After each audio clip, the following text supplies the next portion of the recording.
왕의 나라와 명령을 가장 잘 드러낸 그런 믿음의 사람이 있다면 아브라함, 구약의 아브라함을 들 수 있습니다. 아브라함은 정말 왕 되신 분, 그 하나님으로 말미암아 믿음의 조상이 되었습니다. 그래서 오늘은 아브라함을 통해서 하나님의 나라, 그리고 그분의 명령을 온전하게 따르는 그 믿음은 어떤 믿음인가, 우리에게 필요한 믿음은 무엇인가를 다시 한번 살펴보고 만나보려고 합니다. 먼저 우리가 아브라함의 이 부르심을 통해서 깊은 하나님의 말씀을 들을 수 있지요. 아브라함의 부르심을 보면 오늘 본문 창세기 12장 1절 말씀에서 나오듯이 너는 고향과 친척과 아버지의 집을 떠나 내게 보여줄 땅으로 가라, 그렇게 명령하신 말씀이 나오는 것을 봅니다. 믿음의 조상 아브라함에게 하나님께서 원하셨던 것은 떠나라, 가라는 그 시작입니다. 그래서 아브라함은 정말 그곳에 오랫동안 정착하며 살았지만 그가 약속을 믿고 갈 바를 알지 못하지만 떠나게 되는 그런 순종을 하게 됩니다. 히브리서 11장에도 그 부분을 간략하게 그렇게 잘 말씀하고 있습니다. 정말 떠난다는 것은 대단한 변화이지요. 대단한 변화입니다. 그리고 굉장한 믿음이 필요합니다. 아브라함이 아마 처음 이 말씀을 들었을 때 아마 깜짝 놀랐을 것입니다. 그리고 정말 이것을 내가 받아들여야 되나? 기이한 일이다라고 그렇게 생각했을 것 같습니다. 아마 마음속에 깊은 갈등도 있지 않았겠습니까? 하나님의 깊은 뜻과 섭리를 아직은 전체적으로 보지 못하고 알지 못하고 있는 그런 때입니다. 그러니까 인간 아브라함도 불안하고 의심이 드는 그런 부분도 있었을 것입니다. 그러나 이 명령은 하나님의 명령, 왕의 명령이었죠. 왕의 부르심입니다. 너무나 분명하고 선명했기 때문에 아브라함은 이 부르심을 미룰 수가 없었던 것입니다. 순종하지 않을 수가 없었습니다. 아브라함은 믿음과 용기로 이 부르심에 순종하며 떠났다라고 그렇게 성경은 말씀하고 있습니다. 그런데 놀랍게도 이 성경 말씀을 자세히 우리가 보면 이 떠나면은 분명한 영적인 신앙적인 이유가 있습니다. 그것은 다른 것이 아니라 하나님 나라의 백성으로서의 구별됨입니다. 거룩한 백성, 거룩한 민족, 하나님의 복된 나라로 삼으시기 위한 철저한 하나님의 부르심이고 또 이렇게 분리라는 것을 보게 됩니다. 아브라함의 부르심을 이해하려면 사실은 창세기 1장부터 11장까지의 그 말씀과 흐름을 우리가 잘 이해를 해야 되는 거지요. 특히 창세기 11장에 보면 여러분도 잘 아시는 것처럼 바벨탑 사건이 나오지 않습니까? 이 사건과 전혀 무관하지 않게 연결되어 있다는 것을 알 수 있습니다. 노아 홍수 이후 인간들은 다시 교만하고 자신들이 하나님처럼 되고자 높은 탑을 쌓기 시작했지요. 우리가 하늘에 닿자, 그것은 곧 그들이 하나님이 되자라고 하는 그런 어떤 교만한 마음을 드러낸 것이라고 할 수 있습니다. 하나님 없이 인간들이 자력으로 신이 되어 보겠다는 그런 탑이지요. 탑 꼭대기를 하늘에 샀자는 그 말이 바로 그런 인간의 마음과 교만함을 의미하는 것입니다. 그리하여 인간의 이름, 명예를 높이자, 그런 취지에서 바벨탑을 쌓은 것입니다. 하나님께서 물론 그 바벨탑을 언어를 혼란하게 해서 무너뜨리고 다시 짓지 못하게 하는 숭배를 나타냈지요. 그런데 중요한 것은 바로 그러한 때에 다시 인간의 죄가 많아지고 또 교만해지고 자신들이 신이 되려고 하는 그런 영적인 흐름 속에서 하나님께서 이 아브라함을 택하시고 부르신 것입니다. 그리고 이 아브라함이 살던 곳 이 갈대아 우르는 또한 우상 숭배가 정말 만연한 곳이었습니다. 전해오는 이야기에 의하면은 이 아브라함의 아버지 데라가 우상을 만들어 파는 그런 우상 장사였다, 그렇게 말하지 않습니까? 하나님 없는 타락한 세상의 모습을 보여주는 것입니다. 자, 이러한 영적인 배경이 있는 것입니다. 이러한 영적인 모든 상황이 있었던 것입니다. 그래서 하나님께서는 구별된 사람으로 거룩한 하나님의 나라를 위해 아브라함을 강력하게 부르신 것입니다. 바벨탑 사건 이후에 창세기 11장 10절에 보면 이제 셈의 족보가 이렇게 기록이 되어 있습니다. 이 성경에 족보가 기록된 것은 우연히 기록된 것이 아니라 그 족보를 통해서 우리에게 주시고자 하는 말씀이 있다는 것을 듣게 되거든요. 그런데 이 족보의 마지막에 보면 데라의 후손들이 나옵니다. 이 데라가 누굽니까? 바로 은혜를 입었던 노아의 아들인 셈의 후손들이죠. 즉 노아의 직계 후손입니다. 데라가 낳은 세 아들이 있는데 바로 아브람과 나홀과 하란입니다. 자, 그렇다면 그때 이 데라는 노아의 직계 후손답게 세상과 구별되었느냐, 거룩한 백성의 삶을 살았느냐? 아니라는 것입니다. 안타깝게도 데라도 하나님을 잊은 그 시대의 그 세대의 영향을 크게 벗어나지 못했다는 것입니다.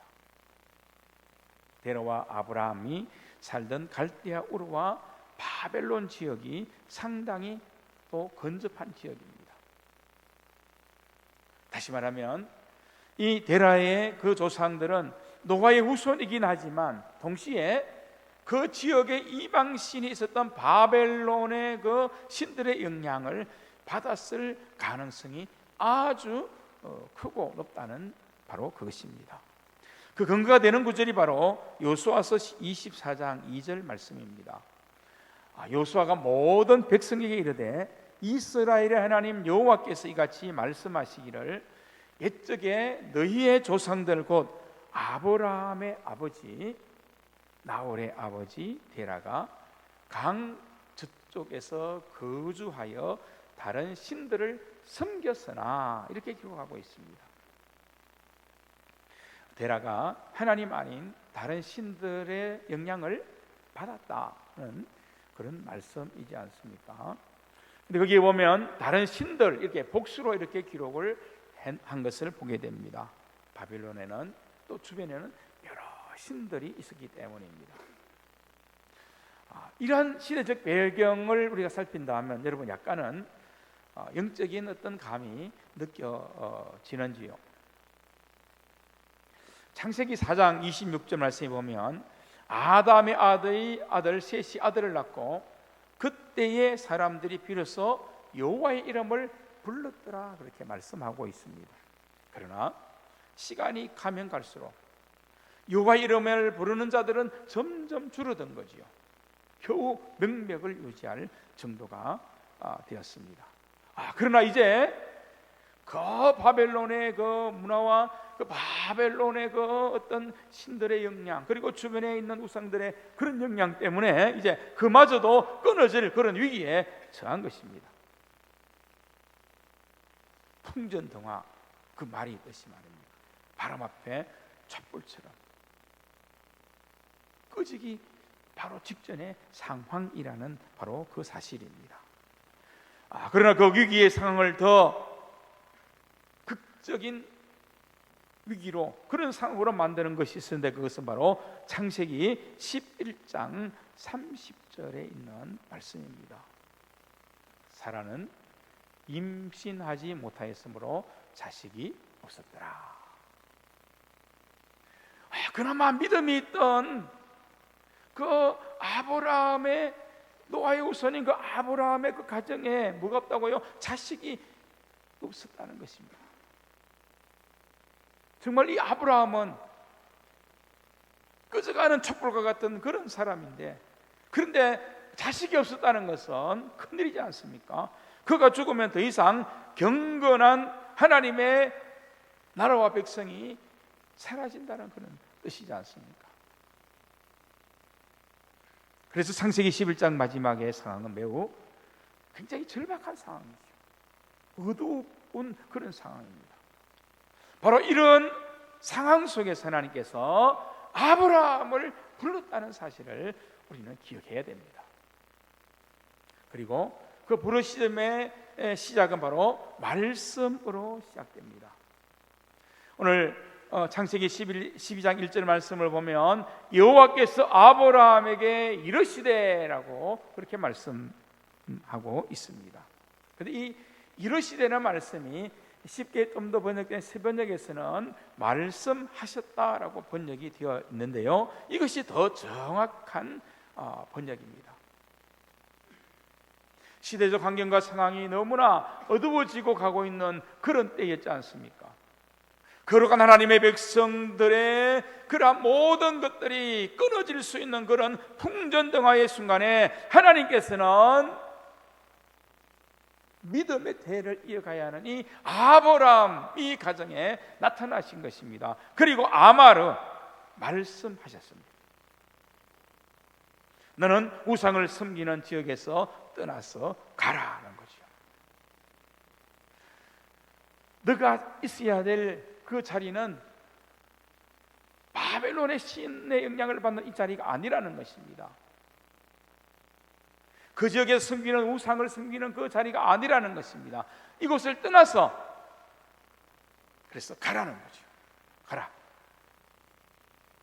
그리고 너는 복이 되라. 복이 되라. 땅의 모든 족속이 너로 말미암아 복을 얻을 것이다. 이렇게 언약을 주셨습니다. 여러분, 이것이 얼마나 놀라운 은혜입니까? 진짜 복음이고 진짜 놀라운 하나님의 약속인 것입니다.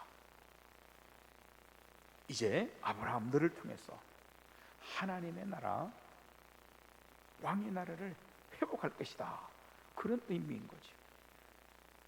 세상의 나라가 만연하고 자기들이 신이 되려고 하는 그런 나라 속에 교만함과 우상 숭배가 많이 난 그 나라 속에서 하나님의 안타까움과 그 통탄함의 마음이 나타나는 것을 보게 됩니다. 그래서 아브라함을 부르셔서 이제 너를 통하여 진짜 왕이신 하나님의 나라를 다시 세울 것이다 하는 그런 부르심을 아브라함에게 허락해 주신 것입니다. 그러므로 하나님께서는 이제 세상과 우상 그리고 인간의 교만함을 떠나라, 세속도시를 떠나라, 하나님의 나라를 다시 세우라는 그런 명령을 말씀하신 것입니다. 근데 여러분, 놀랍게도, 정말 놀랍게도 바로 이것이 오늘 우리의 부르심이고 우리의 구원임을 우리는 알 수 있습니다. 분명히 연결되는 은혜가 우리에게 분명히 있다는 것을 우리는 깨닫게 되는 거죠. 하나님께서 아브라함을 그 시대에 부른 것처럼 오늘 우리가 살아가는 이 시대 속에서, 이 세속도시 속에서 저와 여러분을 하나님의 나라로 부르신 것입니다. 하나님께서 우리를 하나님의 나라의 백성으로 부르신 것입니다. 이것이 진짜 우리의 왕이신 하나님 그분의 우리를 향한 부르심이라고 성경은 분명히 말씀하고 있습니다. 그리고 이것이 성도의 사명입니다. 그리고 우리가 누리며 전해야 되는 진짜 복이지요. 그래서 성경에서 왕 되신 하나님께서 오늘 우리의 부르심을 두고 명하십니다. 마치 아브라함에게 명하시듯 강력하게 우리에게 선포하시는 것입니다. 너는 내 나라이다. 우리가 하나님의 나라이다 라고 강력히 선포하는 거죠. 너는 거룩한 나의 백성이다 말씀하시는 것입니다. 너는 왕같은 제사장이다 우리에게 약속하시는 것입니다. 출애굽기 19장 5절 말씀입니다. 이것은 이스라엘 백성을 향한 말씀인 것 같지만 사실은 오늘 영적인 이스라엘 백성된 우리들을 향해 주시는 말씀이거든요. 자세히 들어보십시오. 세계가 다 내게 속하였으니 너희가 내 말을 듣고 그리고 내 언약을 너희가 지키면 너희는 모든 민족 중에서 내 소유가 되겠고 너희가 내게 대하여 제사장 나라가 되며 거룩한 백성이 되리라 했습니다. 여러분, 구약의 이 언약의 말씀들을 이루시기 위해서 이스라엘 백성들이 때로는 하나님을 멀리하고 범죄하고 우상 숭배해도 때리는 한이 있더라도 고치기 위한 하나님의 섭리를 두시더라도 끝까지 붙들어주시고 아브라함의 언약을 이루시는 것을 우리는 볼 수 있지 않습니까? 그 언약이 바로 우리에게도 임하는 언약이라는 사실을 여러분 분명히 믿음으로 확신해야 됩니다. 이것은 신약과 구약이 이어지는 예수 그리스도를 통해서 우리와 함께 이어지는 은혜이고 또 복음인 것이죠. 우리의 사명이고 우리가 누려야 될 놀라운 영광이라는 것을 분명히 알 수 있습니다. 그뿐 아닙니다. 이사야서 43장 1절에도 이렇게 우리에게 선언합니다. 야곱아 너를 창조하신 여호와께서 지금 말씀하시느니라. 이스라엘아 너를 지으신 이가 말씀하시느니라. 너는 두려워하지 말라. 내가 너를 구속하였고 내가 너를 지명하여 불렀나니 너는 내 것이라. 너무나 분명하고 분명하다는 것이죠.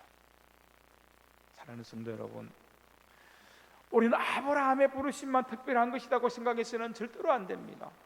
예수님께서 이 땅에서 십자가를 지셨고 부활의 주님으로 다시 살아나셔서 우리의 영원한 언약의 생명이 되어 주셨고, 그래서 그 부활의 주님이 우리를 부르신 것은 아브라함의 부르심과 동일한 우리의 부르심입니다. 동일한 구원입니다. 동일한 은혜입니다. 그래서 우리가 예수님을 통해서 분명하게 받아들일 수 있는 진정한 값진 은혜이지 않습니까? 그러므로 이제 하나님 없이 내 힘과 의지로 인생을 살아보려 했던 바벨탑만 쌓는 그런 인생을 회개해야 됩니다. 우리가 진짜 하나님을 믿고 이 구원의 은혜와 부르심에 대한 믿음과 확신을 가지면 우리는 이러한 세속도시에서 떠나서 거룩한 성도의 무리, 거룩한 성도의 삶을 이어가는 하나님의 백성임을 고백해야 하는 것입니다. 그리고 자신도 모르게 세상의 영향을 받아 거룩하고 구별되지 된 삶을 살지 못했던 우리의 삶을 분명히 바르게 해야 하는 것입니다. 그래서 가라 명령하신 것처럼 하나님께서 저와 여러분들에게 가라 명령하시는 것입니다. 하나님의 말씀을 듣고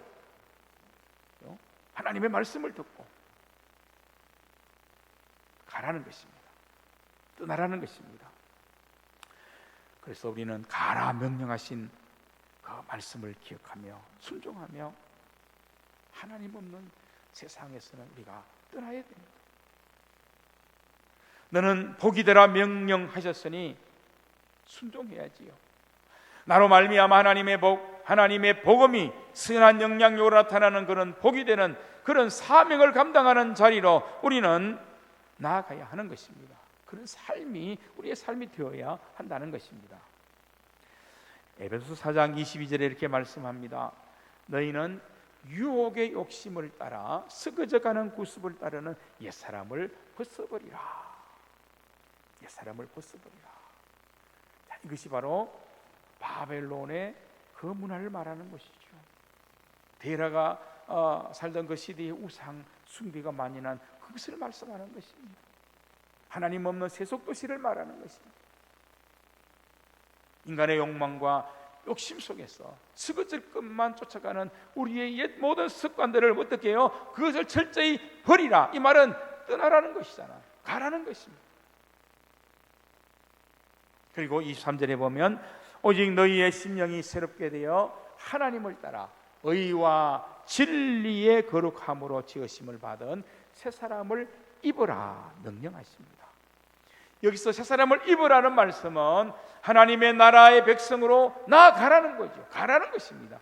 우리가 가야 될 곳이 다르다는 것입니다. 우리가 속해 있는 나라가 다르다는 것입니다.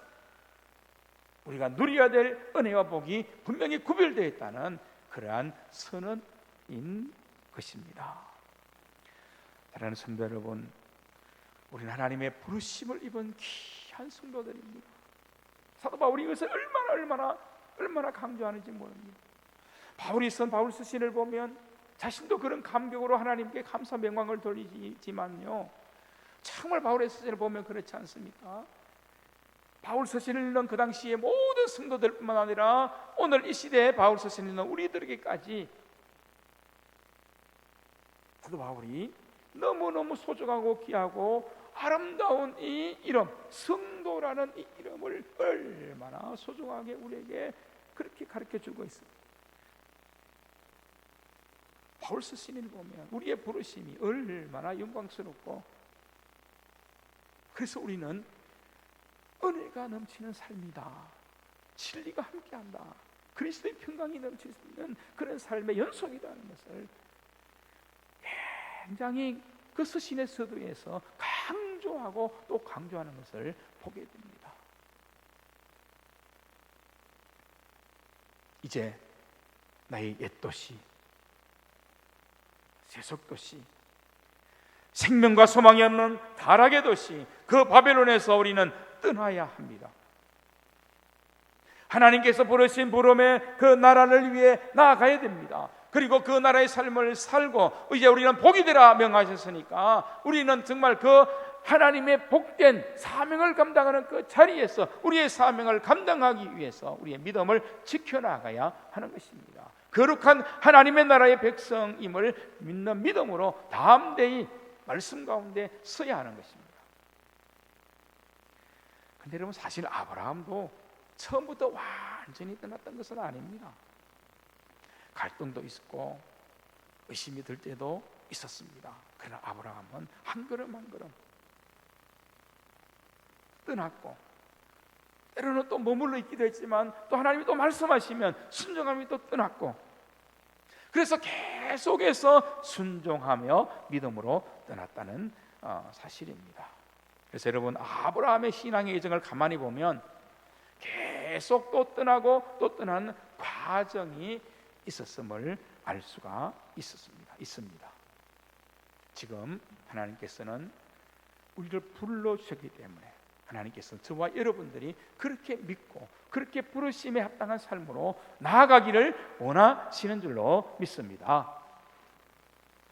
한 젊은 부부가 있었는데 선데이 크리스찬입니다. 주일날만 교회 와서 예배 드리고 가는데, 물론 좀 멀리 있는 교회를 다녔다 그렇게 간증하는 것을 들었습니다.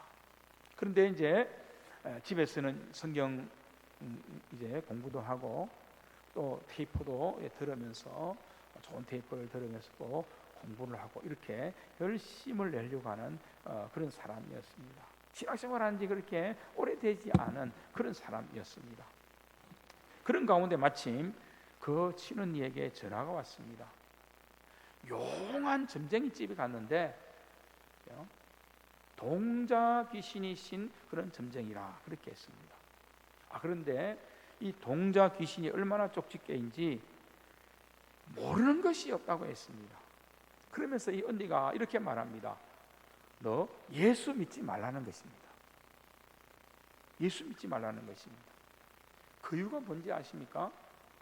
가족이 예수를 믿으면 동자 귀신 들린 점쟁이가 쪽집게처럼 집어내야 되는데 쪽집게처럼 집어내지 못한다는 것이 바로 그 이유였습니다. 자, 그렇다면 그 말만 딱 들어도 우리가 분명히 딱 구분이 돼야 되지 않습니까? 아무리 귀신의 세력이 강해도 하나님 앞에서는 어쩔 수 없는 그런 존재일 뿐이구나 이렇게 해야 되는데 믿음이 없으니까 그 말 때문에 고민하고 그리고 밤잠을 설치면서 그렇게 지나게 된 거예요. 그런 어느 날 다시 그렇게 어떻게 할까 고민하면서 여러 날을 지냈는데 다시 성경 말씀을 대하게 되고 다시 테이프를 듣기 시작했습니다. 모든 답은 하나님의 말씀 가운데 있지 않습니까? 그 은혜인 것 같습니다. 은혜지요.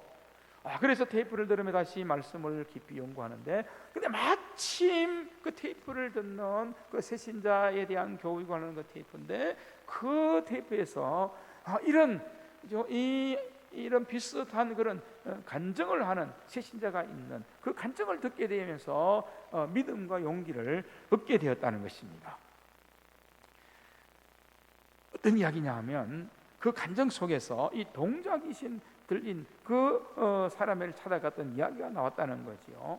내용이 뭐냐 하면 한 사람이 이렇게 간증하는 그 사람이 있는데 이 지인과 함께 서울에 있는 만리동이라는 동자귀신 들린 점쟁이를 찾아갔다는 것입니다. 그런데 이 점쟁이가 자기 지인과 함께 두 사람이 갔는데 이 지인의 지갑 속에 부적이 있는데 이 부적은 유효기간이 끝났기 때문에 유효기간이 끝난 그 부적을 지갑에 넣으면 화를 당할 수가 있다고 그렇게 말을 하더라는 거예요. 그런데 이분은 이제 그 지인인 그분은 아니라고 나는 생전에 그런 부적을 지닌 적도 없고 받아본 적도 없고 지갑에 넣고 다닌 적이 없다고. 우리 점쟁이가 지갑을 한번 샅샅이 한번 열어보라고 한번 열어보고 근데 정말로 막 구석구석 이렇게 막 열어보니까 그 안쪽에 그죠? 정말 부적이 나왔습니다. 이 부적은 지인의 아내가 남편 몰래 넣은 것입니다. 아내들이 가끔 이런 행동을 하더라고요. 그런 이야기를 들어봅니다. 남편도 모르게. 근데 남편도 모르는 것을 이 동자귀신이 알아맞춘 것이잖아요. 그렇죠? 이 설교를 들으면서 여러분도 야 신기하네 나도 한번 찾아가 봐야 돼 이렇게 생각하시면 돼요 안 돼요? 안 돼요. 안 돼. 그러라고 하는 말이 아닙니다 지금. 그렇죠? 그런데 지인에 대해서 그렇게 아니까 이 간증하는 이분이 자기도 좀 봐달라고 신기하니까 그죠? 그럴 수 있잖아요. 그러니까 이 점쟁이가 이렇게 말했습니다. 당신에 대해서는 도저히 알 수가 없어요. 예수 믿는 사람이기 때문입니다. 이렇게 말을 하더라는 것입니다. 그 당시에도 간증을 하는 이 A라는 이분도 주일에 겨우 출석하는 그런 선데이 크리스천이었습니다. 근데 여러분 보십시오. 이렇게 믿음이 정말 어떻게 보면 좀 약해 보이고 어수룩하게 그렇게 예수님을 믿는 그런 사람이라 할지라도 그러나 예수님 안에 있는 성도는 어떻다고요? 귀신도 어쩔 수 없다는 그런 내용이지 않습니까? 그러니까 이분이 그 성경 공부 그렇게 테이프를 넣다가 은혜를 받은 거예요. 그래서 목사님에게 전화를 한 것입니다. 내가 이런 문제가 있었는데 이런 고민이 있었는데 이 간증을 듣고 나니 내가 해결이 되었습니다. 하나님이 더 크신 분이시네요. 그래서 자신이 겪은 일과 너무 비슷했기 때문에 그를 통해서 은혜를 입은 것입니다.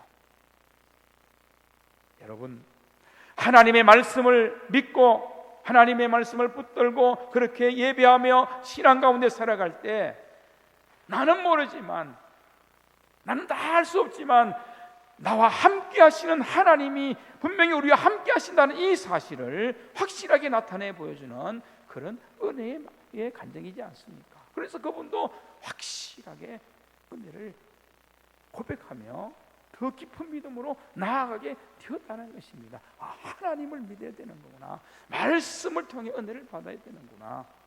또 하나님의 강력한 하나님의 명령, 하나님의 다스림, 그 나라 속에 내가 속해 있으면 되는구나. 그렇습니다, 여러분.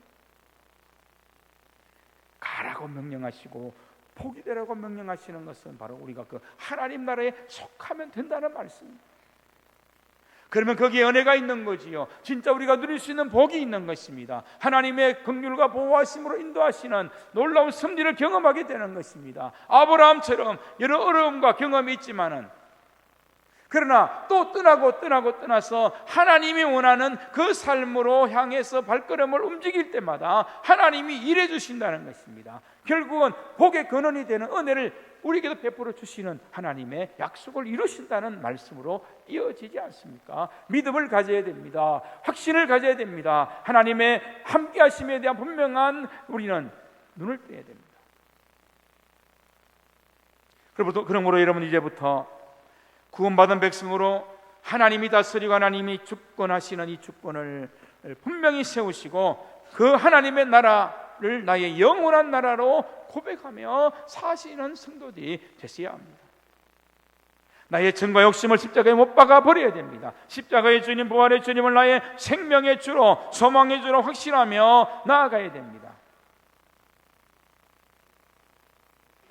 오늘 이 본문의 말씀을 보시면 아브라함을 부르시고 인도하시며 복과 그 사명을 주시는 그 주체는 누구십니까? 하나님이십니다. 내가 너를 불렀다. 내가 명하는데 너는 가라. 내가 너로 큰 민족이 되게 하고 내가 너에게 복을 주고 내가 너의 이름을 창대케 하고 내가 너로 하여금 복이 되게 할 것이다. 여러분, 지금까지 주어가 아브라함 자신이었다면, 그러나 이제부터는 그 주어가 하나님이십니다.